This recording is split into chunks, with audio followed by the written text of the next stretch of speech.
এবার জুলাই হত্যাকাণ্ডের গুরুত্বপূর্ণ তথ্য দিয়েছেন master mind Salman F Rahman.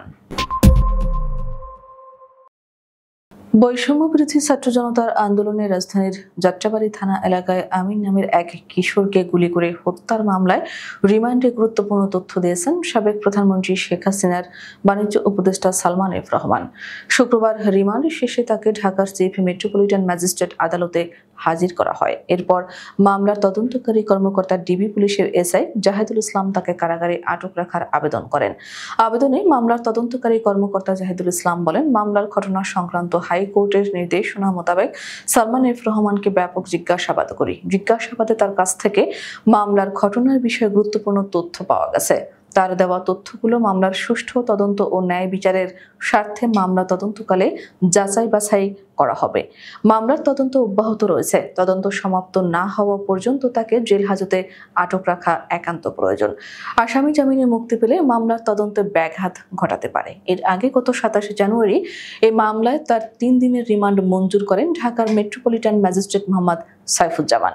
বৃহস্পতিবার এই মামলায় রিমান্ডে এনে তাকে জিজ্ঞাসাবাদ করেন ডিবি পুলিশের এসআই জাহিদুল ইসলাম। আজ রিমান্ড শেষে তাকে কারাগারে আটক রাখার আবেদন করেন মামলার তদন্তকারী কর্মকর্তা। আবেদনের পরিপ্রেক্ষিতে ঢাকার মেট্রোপলিটন ম্যাজিস্ট্রেট জুয়েল রানা তাকে কারাগারে পাঠানোর আদেশ দেন। গত বছর 13 আগস্ট গোপন তথ্যের ভিত্তিতে নৌপথে পলায়নরত অবস্থায় রাজধানীর সদরঘাট এলাকা থেকে সালমান এফ রহমানকে গ্রেফতার করা হয়। মামলার অভিযোগে বলা হয়, বৈষম্যবিরোধী আন্দোলন চলাকালীন গত বছরের 21 জুলাই রাজধানীর যাত্রাবাড়ী থানাধীন এলাকায় ছাত্র জনতার মিছিলে নির্বিচারে গুলি চালায় পুলিশ ও আওয়ামী লীগ নেতাকর্মীরা। এ সময় ঘটনাস্থলে মারা যান ভিকটিম মোহাম্মদ আমিন। এই ঘটনায় ভিকটিমের বাবা বাদী হয়ে যাত্রাবাড়ী থানায় হত্যা মামলা করেন। মামলায় 99 জনকে এজাহার নামীয় করে অজ্ঞাতনামা আরো 100 থেকে 150 জনকে আসামি করা হয়। উল্লেখ্য, আওয়ামী লীগের শাসন আমলের সাবেক প্রধানমন্ত্রী শেখ হাসিনার সবচেয়ে আস্থাভাজন মধ্যে ছিলেন সালমান এফ রহমান। শেখ হাসিনা স্বৈরশাসক হয়ে ওঠার পেছনে অবদানও আছে তার। এদের মধ্যে শেখ হাসিনা দেশ থেকে পালিয়ে ভারতে চলে গেছেন। অন্যদিকে সালমান এফ রহমান আছেন কারাগারে। তবে কারাগারে বসেই শেখ হাসিনার সঙ্গে কথা হয় সালমান এফ রহমানের। কারাগার সূত্রের দাবি, তার মোবাইলে ইন্টারনেট সংযোগ থাকায় বিদেশে কথা বলতে কোনো অসুবিধা হচ্ছে না।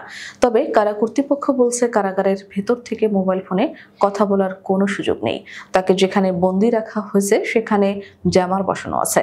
গত 13 আগস্ট সাবেক আইনমন্ত্রী আনিসুল হক সহ পালানোর সময় রাজধানীর সদরঘাট থেকে তাদের গ্রেফতার করা হয় সালমান এফ রহমানকে সহ। পরে রাজধানীর নিউ মার্কেট থানায় করা একটি হত্যা মামলায় সালমান এফ রহমানকে গ্রেফতার দেখানো হয়। ওই মামলায় রিমান্ডে জিজ্ঞাসাবাদ শেষে কারাগারে যাওয়ার পর তিনি ডিভিশন পান। ডিভিশন পাওয়ায় কারাবিধি অনুযায়ী সাধারণ বন্দীদের চেয়ে কিছু বেশি সুযোগ সুবিধা পাচ্ছেন তিনি। এর মধ্যে কারাগারে পেয়েছেন চেয়ার, টেবিল ও খাট, যেগুলো ডিভিশনহীন বন্দীরা পান না। কারাগারের একটি সূত্র জানিয়েছে, কারাগারে বসে ভারতে অবস্থানরত সাবেক প্রধানমন্ত্রী শেখ হাসিনার সঙ্গে মোবাইল ফোনে যোগাযোগের সুযোগ পাচ্ছেন সালমান এফ রহমান। অসাধু কারারক্ষীদের ম্যানেজ করে মোবাইল ফোন ব্যবহারের সুযোগ পাচ্ছেন তিনি, যাতে ইন্টারনেট সংযোগ থাকায় বিশ্বজুড়ে যোগাযোগের সুযোগ মিলছে তার।